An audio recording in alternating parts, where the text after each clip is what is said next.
أعوذ بالله من الشيطان الرجيم. بسم الله الرحمن الرحيم. الحمد لله رب العالمين. الرحمن الرحيم. مالك يوم الدين. إياك نعبد وإياك نستعين.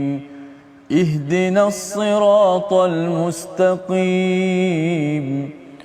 صراط الذين أنعمت عليهم غير المغضوب عليهم ولا الضالين.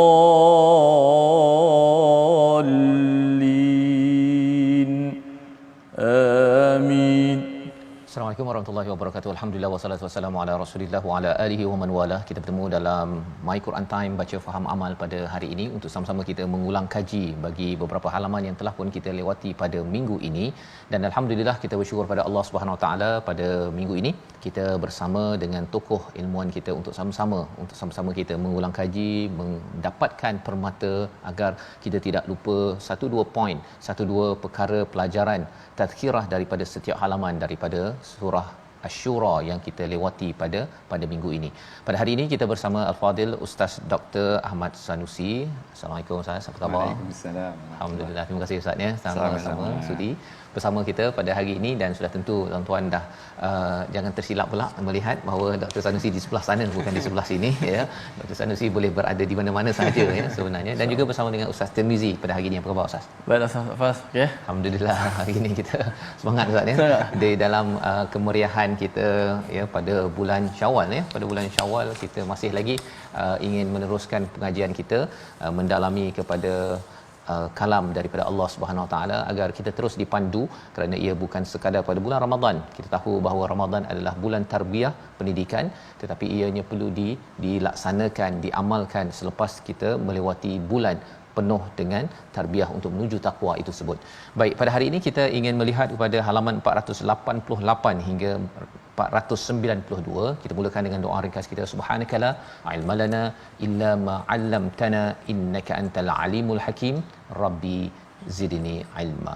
Sama-sama kita mulakan dengan melihat pada halaman 488 di mana kita nak membaca ayat 48, mengetahui tentang psikologi manusia, tentang bagaimana kita ini berperanan dan apa perkara yang perlu kita beri perhatian agar jangan sampai kita ini mengikut sekadar psikologi yang boleh membawa kita jatuh, tetapi kita uruskan dengan baik agar makin dekat dengan Allah Subhanahu Wa Taala. Kita baca daripada ayat 48 dipimpin Al-Fadhil Ustaz Tirmizi Ali pada hari ini. Silakan Ustaz.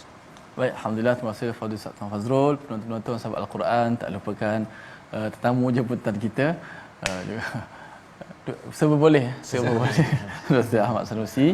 Insya-Allah kita mulakan perbincangan kita ulang kaji dengan bacaan ayat 48 surah Asy-Syura. A'udzubillahi minasyaitonir rajim. Fa in a'radu fama arsalnaka 'alaihim hafidha.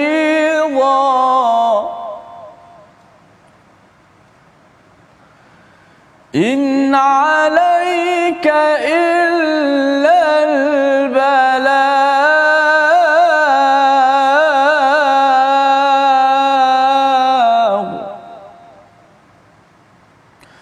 وإنا إذا أذقنا الإنسان منا رحمة فرح بها وإن تصبهم سيئة بما قدمت أيديهم فإن الإنسان كفور. صدق الله. Surah Al-Nazim, jika mereka berpaling maka ingatlah kami tidak mengutuskan engkau sebagai pengawas bagi mereka, kewajipanmu tidak lain hanyalah menyampaikan risalah. Dan sesungguhnya apabila kami menurunkan kepada manusia suatu rahmat daripada kami, dia menyambutnya dengan gembira, tetapi kerana jika mereka ditimpa kesusahan kerana perbuatan tangan mereka sendiri, sesungguhnya manusia itu sangat engkar kepada nikmat. Jadi ini adalah satu ayat yang panjang, doktor, ya, dan pada awalnya itu Allah memujuk pada nabi tak perlu menjaga amal orang-orang yang diseru, malah nabi perlu menyampaikan sahaja. Tetapi selepas itu Allah bawakan tentang jika manusia ini azaqna, ya, dirasakan dengan rahmat daripada Allah, mereka farah, ya, farihabih biha. Tetapi bila diberikan sayyi'ah, satu keburukan, kesusahan, Allah nyatakan angkara ataupun disebabkan tangan ataupun usaha mereka sendiri, kufur. Doktor, ya. Jadi boleh tak doktor jelaskan kaitan di antara in alaika illal balagh, kamu hanya menyampaikan, dengan psikologi manusia yang perlu difahami oleh pendakwah, ya, oleh ibu ayah, dan dalam masa yang sama juga panduan untuk kita jaga-jaga. Silakan doktor. Baik, terima kasih Ustaz Fazrul, juga Ustaz Tirmizi kita. Baik, Assalamualaikum warahmatullahi taala wabarakatuh, tuan-puan, ibu ayah yang dikasihi sekalian. Kalau kita perhatikan pada ayat yang ke-48 ini, sebenarnya penjelasan ataupun gambaran yang Allah Taala cuba berikan sebenarnya sangat menarik. Allah Taala berikan satu pujukan. Kalau dalam beberapa tafsir memang disebutkan perkara ini sebagai tasliyah, satu pujukan kepada Rasulullah.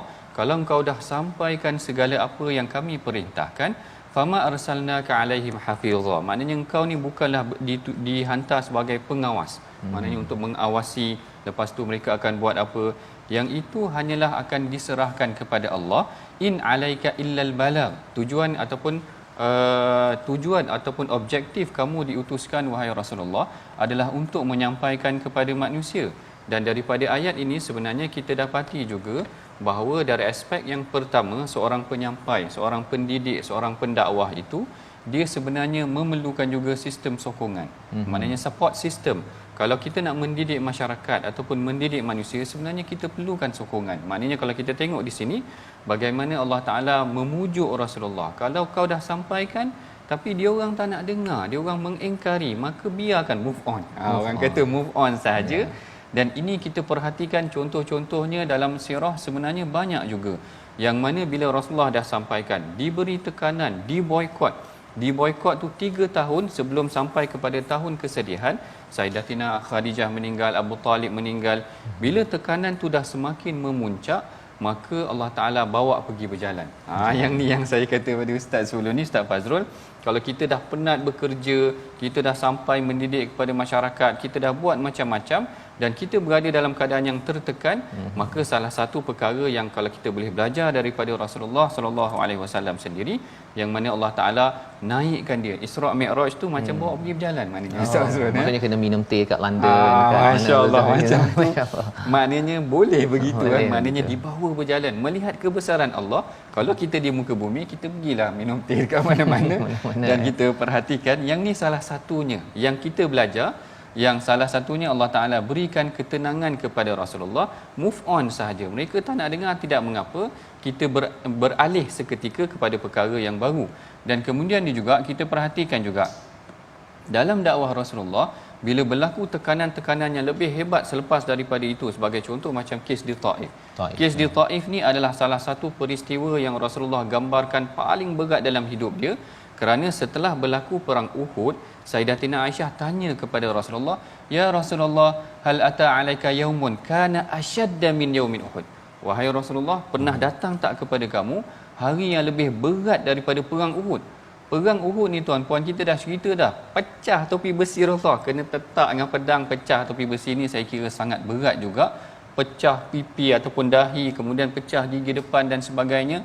Tetapi jawapan Rasulullah, apa yang Rasulullah jawab kepada Sayyidatina Aisyah sebenarnya menarik. Dia kata, izlaqitu qaumaka, aku hadapi dengan kaum-kaum memang macam-macam, berperang dan sebagainya, tetapi yang luar biasa sebenarnya Rasulullah teringat peristiwa ketika di Taif. Maknanya di Taif itu ejekan, pulau, baling batu. Maknanya orang, kita datang tempat baru, Taif tempat baru, bila datang tempat baru orang pulau kita, orang ejek kita, kenakan tekanan, stres. Rasulullah sampaikan dalam hadis tersebut menceritakan baginda balik dalam keadaan wa ana mahmumun ala wajhi, wajah aku ni macam tak boleh, macam tak sedar.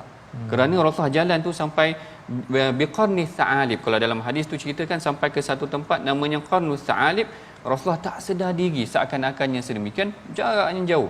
Macam kita Ustaz Fazrul, kalau kita balik kerja dalam keadaan stres, kadang-kadang kita macam autopilot kan, main bawa tak sedar sebab stres. Tak sedar dah sampai rumah, stres tu tak sedar. Dia kawan-kawan saya masa belajar di luar negara, dia stres belajar kan, balik tu dia melintas jalan raya, dia pasal autopilot tadi kan, dia tak sedar dia punya kaki kena langgar dengan kereta pun. Sampai rumah sakit pula ni kan. Rupanya betul lah Ustaz ni, maksudnya tak perasan. Maknanya keadaan tu kita tak sedar. Kita tak sedar tuan-puan, maknanya dia dah, kita dah biasa ulang-alik hari-hari autopilot dah, tapi stres macam tu Allah Taala hantar kepada baginda malaikat. Maknanya perlukan sistem sokongan.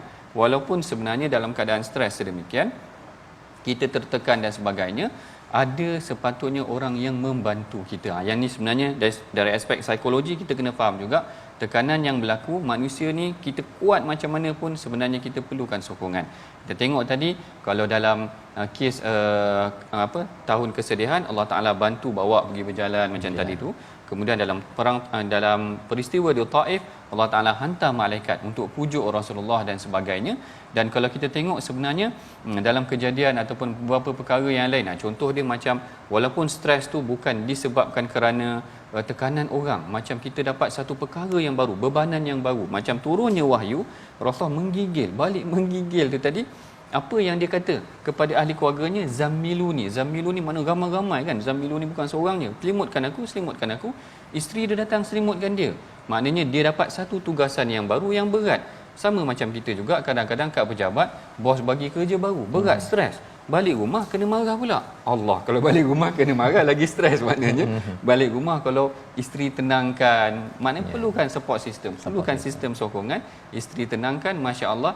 Itu yang kita belajar daripada ayat ini. Allah Taala tegur ataupun Allah Taala pujuk Rasulullah, kalau engkau dah sampaikan, kalau mereka tak nak dengar, in alaika illal balagh, tugas engkau hanyalah untuk menyampaikan kepada mereka, kemudian kami yang akan berikan apa yang sepatutnya selepas daripada itu. Baik, terima kasih diucapkan pada Fadil Ustaz Dr. Ahmad Sanusi untuk menjelaskan tentang salah satu psikologi yang dijelaskan pada ayat 48 ini, iaitu Nabi bukan ditugaskan untuk menjaga amal mereka, apakah yang mereka buat dan sebagainya, tetapi menyampaikan.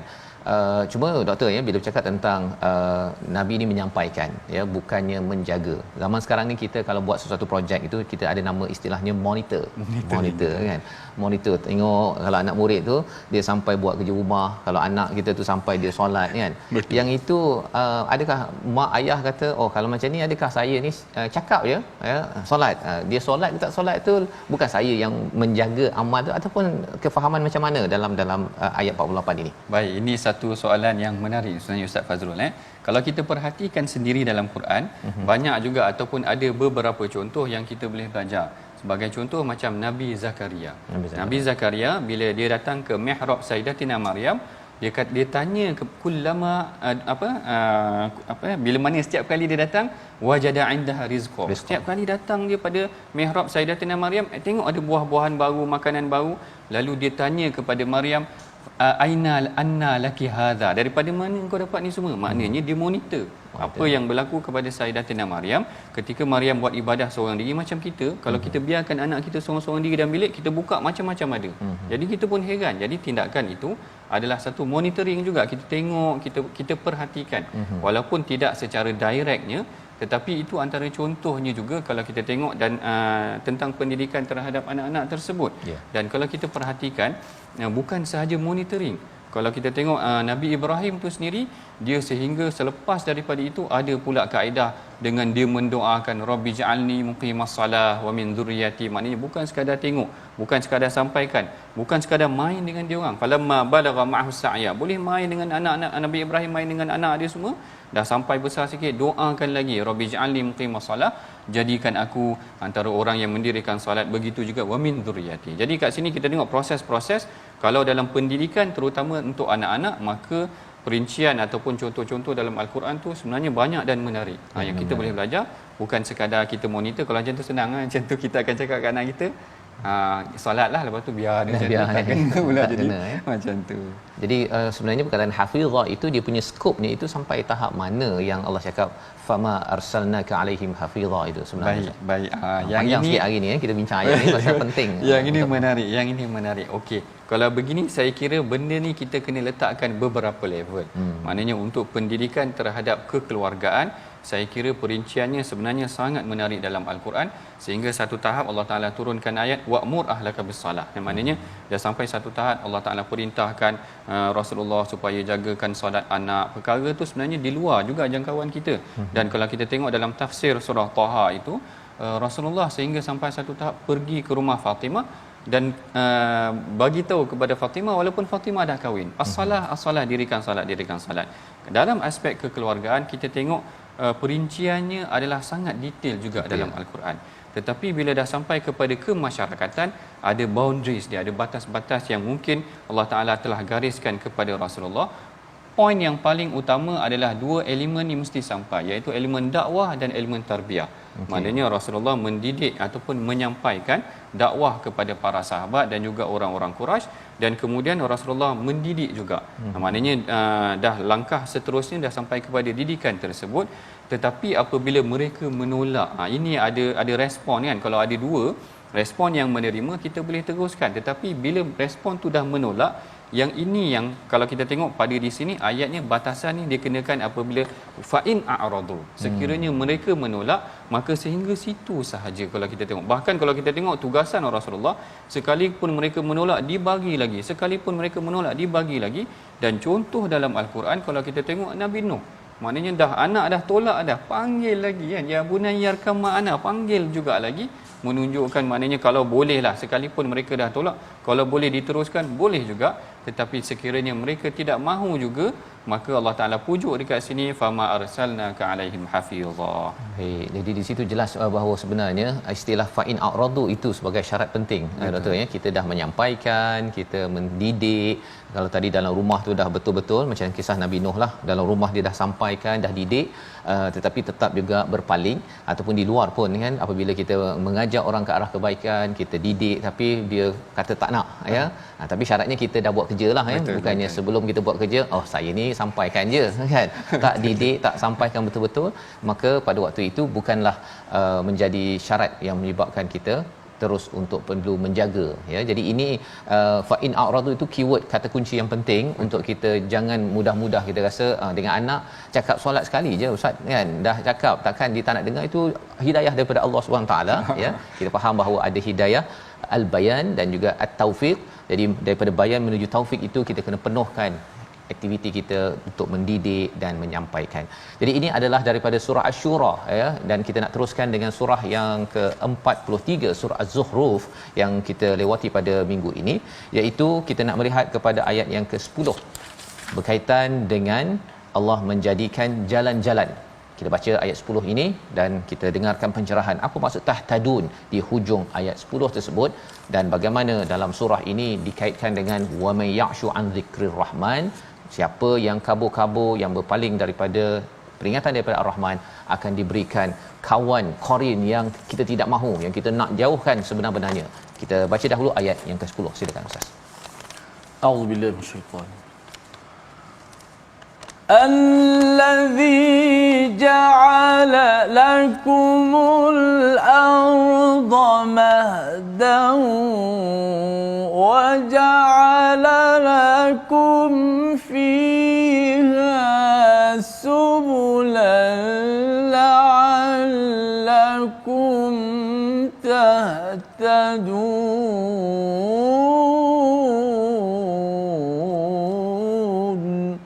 صدق الله العظيم.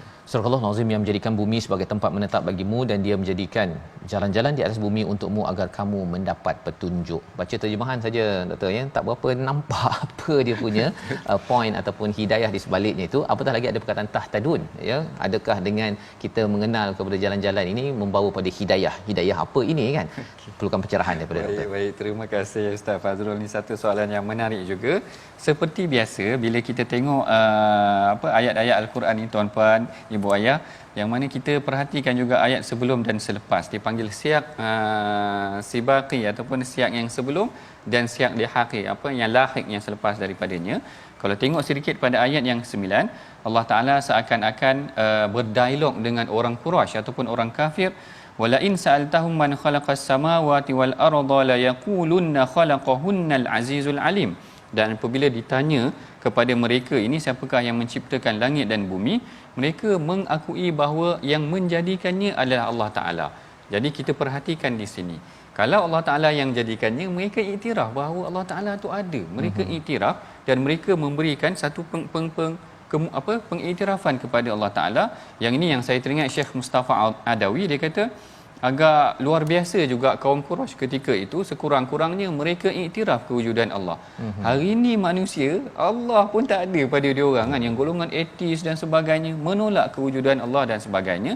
Kemudian Allah Taala cerita kepada kita, allazi ja'ala lakumul arda. Tadi kamu terima dah Allah Taala, dan Allah Taala yang menjadikan langit dan bumi. Allah Taala yang menjadikan langit dan bumi inilah yang menurunkan hidayah, membimbing dengan Al-Quran. Kalau kita perhatikan surah Zukhruf ini dimulakan dengan Al-Quran sendiri, Hamim wal kitabil mubin, satu templakan kepada orang-orang Quraisy. Ini juga satu perkara yang menarik yang saya suka sekadar nak kongsikan. Dalam sumpah ataupun dalam permulaan ayat-ayat yang dimulakan dengan huruf muqatta'ah, sama ada 1 huruf, 2 huruf, 3 huruf, 4 huruf, 5 huruf, kebanyakannya akan menyentuh tentang Quran. Qaf wal Quranil Majid, Yasin wal Quranil Hakim 2 huruf, Taha ma anzalna alaikal Qur'an tashqa 2 huruf, Hamim wal kitabil mubin 2 huruf, sebut lepas tu Quran. Alif lam mim zalikal kitabul la raiba fi, sebut lagi tentang Quran 3 huruf. 4 huruf, alif lam mim ra, lepas tu cerita lagi tentang Quran. Kaf ha ya ain sad dan sebagainya. Kebanyakan ayat-ayat huruf muqatta'ah ni dibawa selepas daripada itu cerita tentang Al-Quran. Al-Quran datang kebanyakannya juga disifatkan sebagai hidayah. Allah Ta'ala yang menurunkan Al-Quran, yang membawa hidayah kepada manusia. Allah Ta'ala jugalah Tuhan yang menjadikan langit dan bumi untuk memberi bimbingan kepada manusia. Kejadian itu sebenarnya boleh membuka kepada hidayah. Saya bagi contoh, sebenarnya tuan-puan, kalau kita merenungi sebenarnya kejadian alam semesta dengan ilmu kosmologi ke apa ke, sebenarnya dia mendidik kita satu keterbukaan bahawa kejadian Allah Ta'ala ni sebenarnya sangat luar biasa. Yang mana kalau kita tengokkan di sini, Allah Ta'ala jadikan muka bumi dahulu secara mahdan yang dibentangkan, kemudian ada padanya jalan-jalan. Kejadian langit dan bumi ini sebenarnya adalah satu pembuka kepada seseorang sebagai penerima hidayah juga. Dan banyak juga sebenarnya Ustaz Fazrul, kalau kita tengok ada beberapa keadaan yang orang-orang yang masuk Islam kerana dia kagum dengan apa yang disebutkan dalam Al-Quran dan kejadiannya berlaku di atas muka bumi ini. Itu secara ringkasnya mengenai tentang bagaimana kejadian langit, bumi dan jalan-jalan di atas muka bumi menjadi petunjuk kepada orang-orang yang beriman, insya-Allah. Masya-Allah, itu adalah penerangan Ustaz ya, bagaimana sebenarnya kita mengakui Allah menyusun bumi ini, langit ini, dalam masa yang sama juga Allah turunkan Quran untuk menyusun kita. Sepatutnya kita terimalah dua-dua kan, ya, tetapi ada manusia yang susun langit bumi, okey saya nak, yang susun saya no way, ya. Itu yang kita harapkan kita dapat berfikir dengan jelas. Kita berehat sebentar, My Quran Time, baca faham amal, insya-Allah.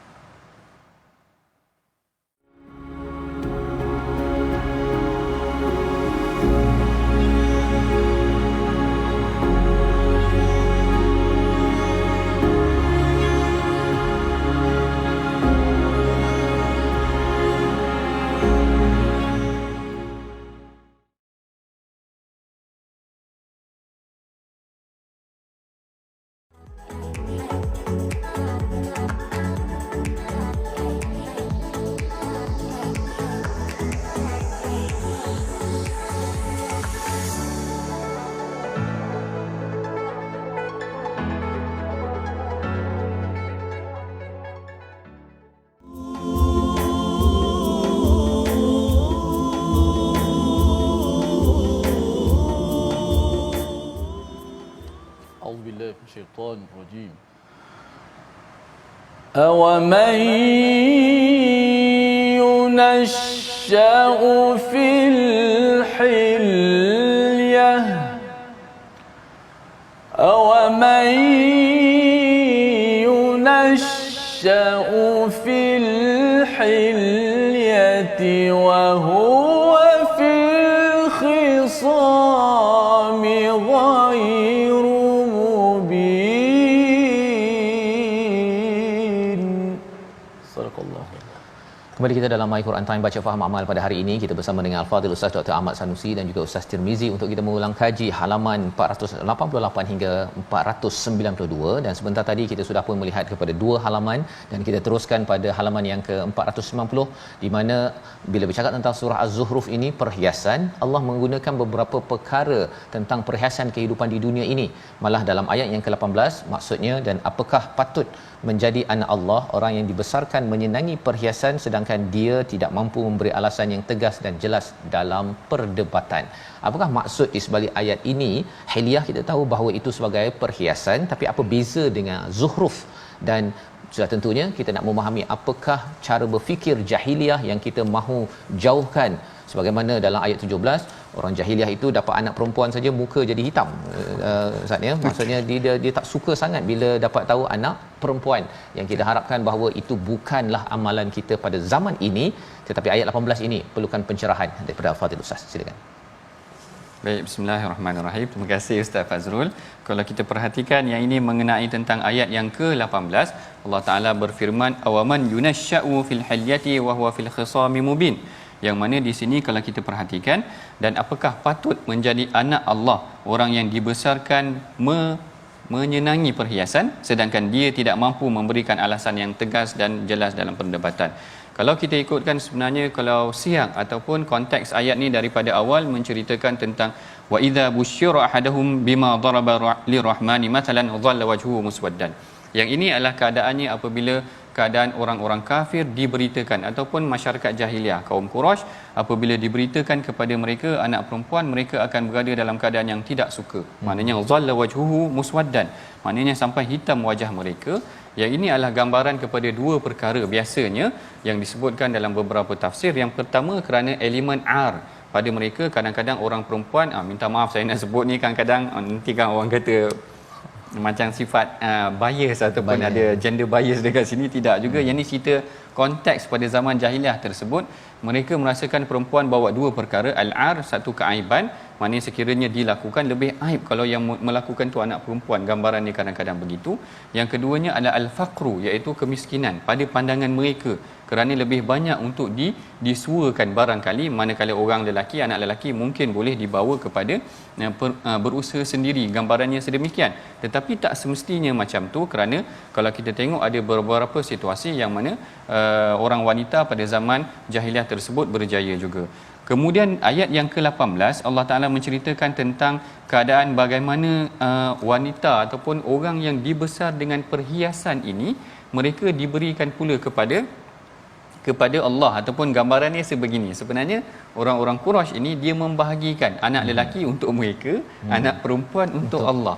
Jadi Allah Taala tanya balik kepada mereka, kamu besarkan anak perempuan dengan penuh perhiasan, seakan-akan kamu spend banyak juga. Nak spend pada perhiasan ni makan duit juga, maknanya dengan perhiasan pelbagai. Tetapi kat sini seakan-akan dia adalah satu sikap yang tidak adil. Ada dua perkara. Satu, seakan-akan benda yang dia tidak suka itu diserahkan kepada Allah Ta'ala, dan dalam masa yang sama seakan-akan dia gambarkan wanita itu mereka sendiri besarkan dengan perhiasan. Bila dibesarkan dengan perhiasan ini, kita dapati ada satu keadaan jahiliah terdahulu. Mereka walaupun mereka memandang anak perempuan itu sebagai satu kaum ataupun kumpulan yang lemah, tetapi mereka tetap memberikan perhiasan kepada kaum wanita mereka.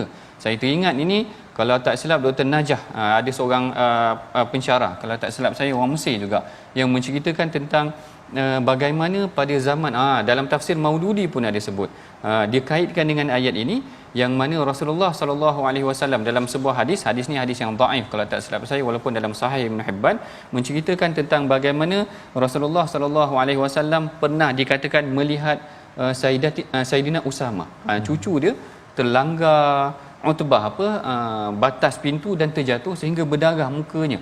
Lalu Rasulullah minta Sayyidatina Aisyah basuh.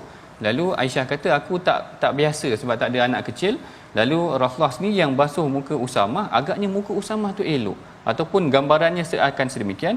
Lalu Rasulullah kata, laukana Usamah jariyatan, kalaulah Usamah ni seorang budak perempuan, la hallaituhu wa zayyantuha, aku akan perhiaskan dia. Maknanya memang dah jadi keadaan zaman tersebut ataupun keadaan budaya pada zaman jahiliah tersebut, walaupun mereka tidak suka pada anak perempuan, gambaran kepada kemiskinan, jual anak perempuan ataupun tanam anak perempuan, tetapi sekiranya mereka besarkan, mereka akan besarkan dengan perhiasan yang awaman yunasya'u fil hilyati. Mereka besarkan dengan perhiasan, tetapi mereka besarkannya dengan perhiasan tersebut, tetapi mereka masih menolak, maknanya merasakan walaupun mereka spend banyak, tetapi mereka merasakan perkara tersebut, anak perempuan tersebut masih lagi membawa kepada sama ada keaiban tersebut ataupun kefakiran tersebut. Bahkan keadaan ini sangat popular pada zaman tersebut, sehingga kan dalam beberapa tafsir menceritakan kisah Zaid bin Amru.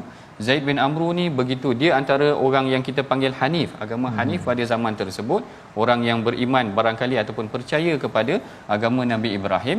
Bila mana dia mendapati ataupun tahu kalau ada Quraisy yang nak buang anak perempuan dia, sebab kadang-kadang mereka ni dah siap gali, siap-siap dah, kalau dalam beberapa tafsir cerita dah siap gali dah lubang kalau mereka sekiranya dapat anak perempuan. Lalu Zaid bin Amru ni kata, siapa yang dapat anak perempuan aku beli. Macam tu, aku beli dengan 2 ekor unta binafatan. Maknanya aku akan beli dengan 2 ekor unta, kerana beliau adalah orang yang berpegang kepada ajaran Hanif, agama Nabi Ibrahim, tidak mahu budaya adat tersebut berlaku. Jadi kita nampak dekat sini ada beberapa konteks tentang keadaan Quraisy, interaksi mereka dengan anak perempuan. Mereka anggap anak perempuan satu keaiban, mereka merasakan perempuan bawa kemiskinan dan sebagainya. Sekalipun sedemikian, sekiranya mereka besarkan anak perempuan, mereka besarkan dengan perhiasan, tetapi mereka berlaku tidak adil dengan Allah Ta'ala. Mereka menganggap anak perempuan ini hanyalah untuk Allah dan hanya untuk kami anak-anak lelaki. Itu sedikit. Baik. Terima kasih ucapkan pada Dr. Ahmad Samsi menjelaskan tentang bagaimana amalan jahiliah, ya, cara mereka berinteraksi dengan golongan wanita, anak-anak perempuan mereka itu tidak konsisten dengan hujah mereka itu. Betul. Ya, mereka kata bahawa bagi Tuhan adalah anak perempuan, dan anak perempuan ini membawa keaiban ataupun kefakiran, tetapi dialah juga yang spend. Betul. Yang gunakan harta untuk membesarkan anak perempuan itu dengan hilyah, dan mungkin keaiban jugalah bagi seorang ayah kalau anak perempuannya itu tidak diberikan perhiasan. Betul. Pada waktu itu. Jadi di situ ada cara berfikir yang tidak konsisten, dan inilah yang diluruskan oleh Al-Quran sebenarnya, di mana lelaki wanita, lelaki perempuan, dua-duanya adalah makhluk daripada Allah, ciptaan Allah, untuk dihormati, untuk diuruskan dengan baik, agar jangan sampai kita ambil apa yang kita nak dan kita bagi balance. Ya, baki-baki saja kepada Allah. Anak lelaki ambil, anak perempuan diberi, tapi dalam masa yang sama yang balance itu bukan balance. Dia pelik dia punya logik dia itu tadi, ya. Jadi ini Allah bawakan untuk kita sama-sama melihat, ya, bagaimana kalau tadi siapa nama sahabat yang bagi 2 unta tadi, Zaid bin Amru. Maksudnya inilah contoh teladan, ya, bagi golongan yang berharta, orang yang memimpin, untuk kena ambil dana bagi memastikan ketidakadilan, diskriminasi dalam masyarakat itu diubati. Dia bukan sekadar kita tak setuju, kita tak sokong, tetapi bagi yang ada dana dan ada kekuatan, kita perlu kempen agar diskriminasi dan juga cara berfikir yang songsang ini dapat dibantras di dalam masyarakat. Dan kita ingin lanjut lagi kepada muka surat 491 pada ayat 23. Kita nak baca sama-sama. Kali ini kita berhadapan dengan mutrafuha, ya, istilah yang menarik yang kita nak lihat apa maksudnya.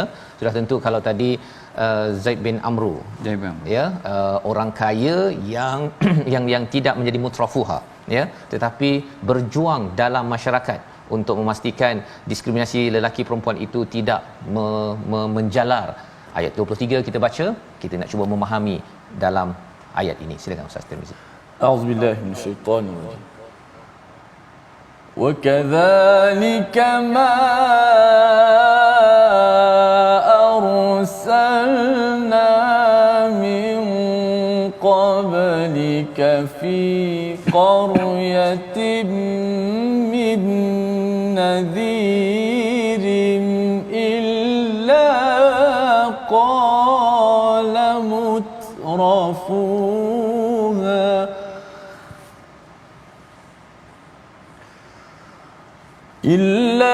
قال مترفوها إنا وجدنا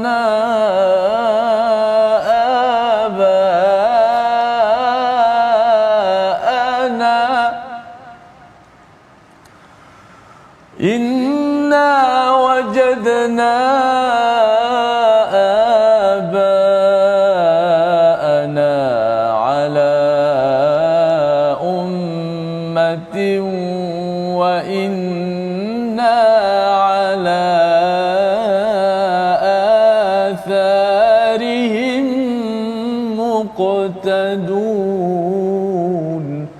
صدق الله. Astagfirullahalazim. Azim. Dan demikianlah ketika kami mengutus seorang pemberi peringatan sebelum engkau wahai Muhammad dalam suatu negeri, orang-orang yang hidup mewah di negeri itu selalu berkata, sesungguhnya kami mendapati nenek moyang kami menganut suatu agama dan sesungguhnya kami sekadar pengikut jejak-jejak mereka. Jadi dalam ayat yang ke-23 ini satu peringatan daripada Allah Subhanahu Wa Taala bahawa ada nabi yang diutus sebelum ini, tugasnya adalah untuk mengingatkan kepada satu golongan yang digelar sebagai mutrafuha, ya, di mana mereka ini bermewah dan menyatakan apa yang kami buat ini, apa yang nenek moyang bapa kami dah buat dan kami ikut sahaja. Jadi dalam hal ini berbalik pada nama surah ini Az-Zukhruf, doktor, ya. Mutrafuha ini menarik, ya, pasal adakah mewah ni maksudnya orang kaya ataupun sebenarnya apa yang sedang disampaikan dalam ayat ke-23 ini? Silakan. Baik, terima kasih Ustaz Fazrul. Kalau kita perhatikan, Allah Ta'ala sebenarnya pernah mengulang beberapa kali juga perkataan mutrafuha ini, dan antaranya macam dalam surah Waqiah sendiri, Allah Ta'ala kata innahum kanu qabla zalika mutrafin, iaitu kalau kita perhatikan dalam beberapa tafsir, sebagai contoh Al-Imam Ibn Ashur, Al-Imam Ibn Ashur menceritakan bahawa perkataan taraf ni maksudnya nikmat ataupun kemewahan, memang dilimpahi dengan kemewahan.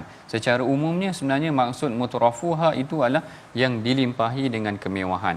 Sama ada kalau dalam tafsir Syekh Tantawi, dia menceritakan, dia kata mutrafuha ini seperti orang Quraisy dan sebagainya.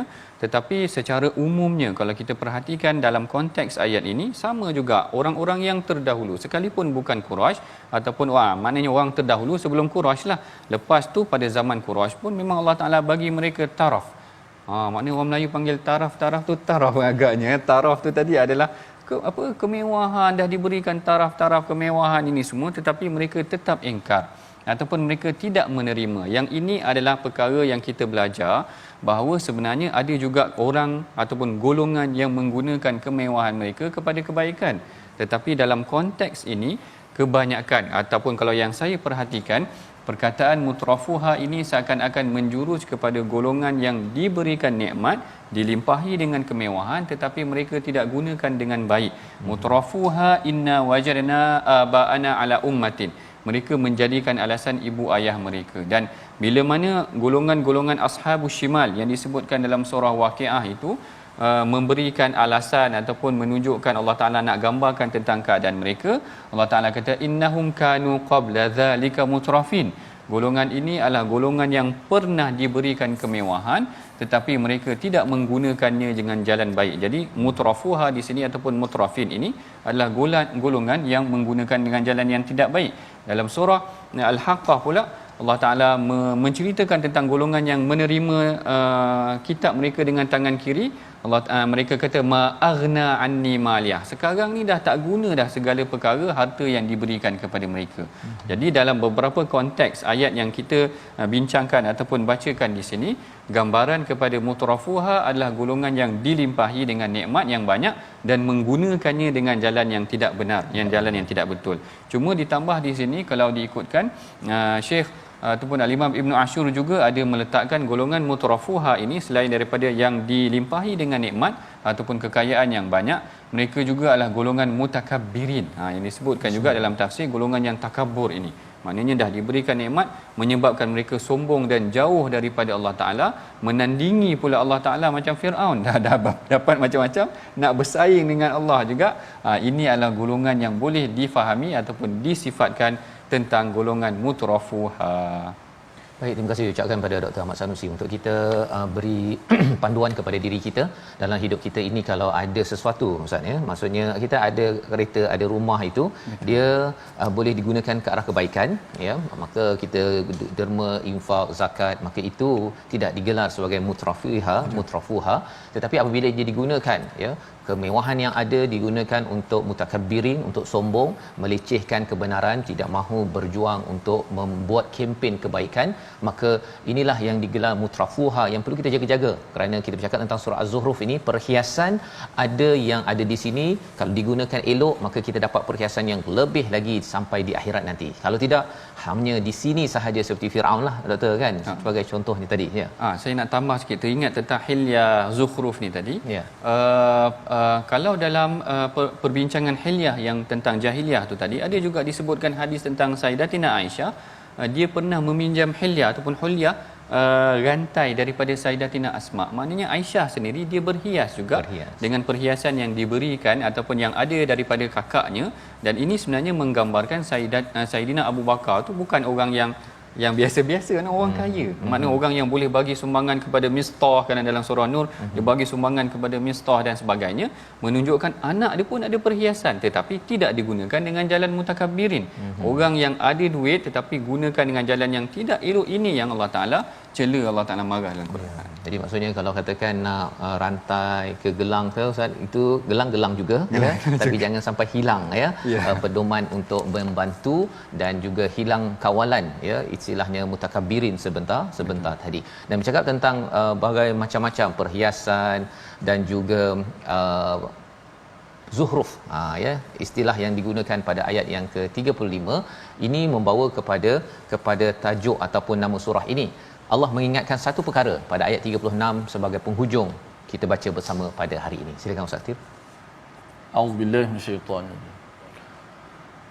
Wa man ya'shu 'an dzikrir rahmani nuqayyid lahu syaitanan fahuwa lahu qarin. Sadaqallahu. Dan barang siapa yang berpaling daripada pengajaran Allah yang Maha Pemurah, iaitu Al-Quran, kami biarkan syaitan menyesatkannya dan menjadi teman karibnya, qarin. Dan ini adalah ayat yang hadir selepas ayat 35, ayat 34 bercerita tentang pelbagai zuhruf, perhiasan. Apa kaitan di antara zuhruf dan juga berpaling daripada zikir Rahman? Sama Ustaz Dr. Ahmad Tanzil. Baik, terima kasih Ustaz Fazrul. Zukhruf ni kalau ditafsirkan ataupun melihat kepada tafsir seperti tafsir Al-Imam Ibn Ashur, perkataan zukhruf ini diambil daripada perkataan zina, iaitu perhiasan. Yang mana perhiasan ini termasuklah dengan emas, kalau diterjemahkan di dalam terjemahan kita ni sebagai pintu-pintu daripada perak dan sebagainya, tetapi ia merangkumi kepada segala perhiasan. Dan surah ini juga menurut Al-Imam Ibn Ashur dikenali sebagai surah Zukhruf kerana perkataan Zukhruf ini sendiri yang mungkin ataupun yang sukar ataupun tidak didapati dalam surah yang lain. Kalau ikutkan sebenarnya ada dalam surah yang lain. Cuma nak cerita maknanya perkataan ini, gambaran mengenai tentang sifat-sifat Zukhruf ini ada disebutkan di sini, perhiasan yang Allah Taala berikan nikmat kepada manusia. Orang yang sama juga seperti yang kita bincangkan tadi.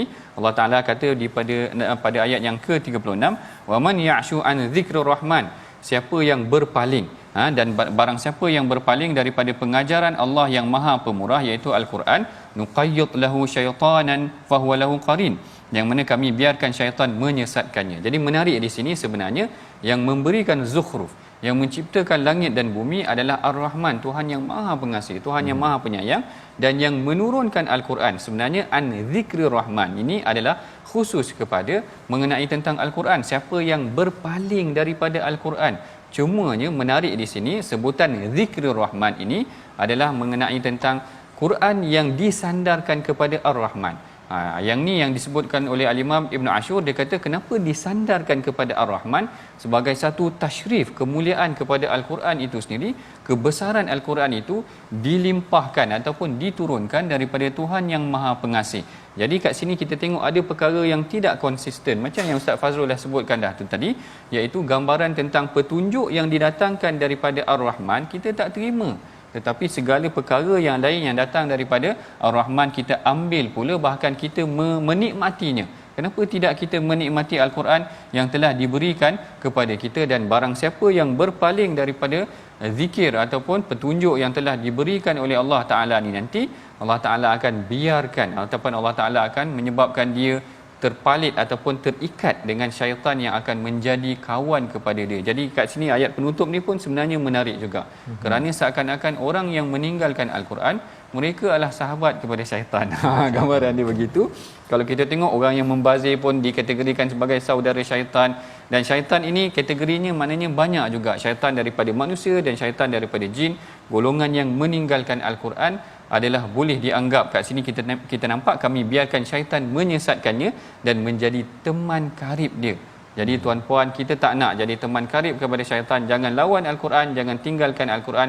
Sama-sama kita pelajari Al-Quran dalam pengajian kita dalam My Quran Time, insya-Allah.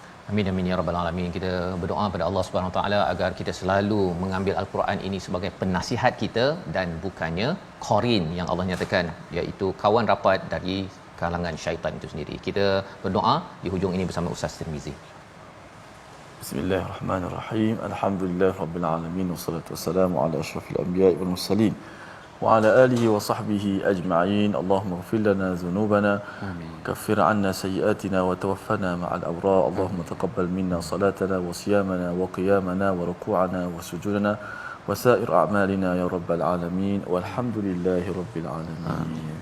Amin ya rabbal alamin. Moga-moga Allah mengabulkan doa kita pada hari ini agar kita tidak menjadi golongan mutrafuha yang selalu cinta kepada zuhruf perhiasan sehingga berpaling daripada Quran kerana sibuk sangat mencari perhiasan di dunia, rupa-rupanya tak sempat untuk mencari perhiasan di akhirat, iaitu dengan merapati diri kita dengan zikrul rahman sebentar tadi. Inilah yang kita ingin perjuangkan dalam tabung gerakan Al-Quran. Sumbangan tuan-tuan sebenarnya untuk kita sama-sama memastikan bahawa harta saya adalah untuk makin saya dekat dengan zikrul rahman, bukannya saya dekat dengan musuh saya syaitan yang Allah nyatakan pada ayat 36. Kita bertemu lagi insya-Allah, dan saya ucapkan terima kasih pada Fadil Ustaz Dr. Ahmad Sanusi berkongsi pada hari ini.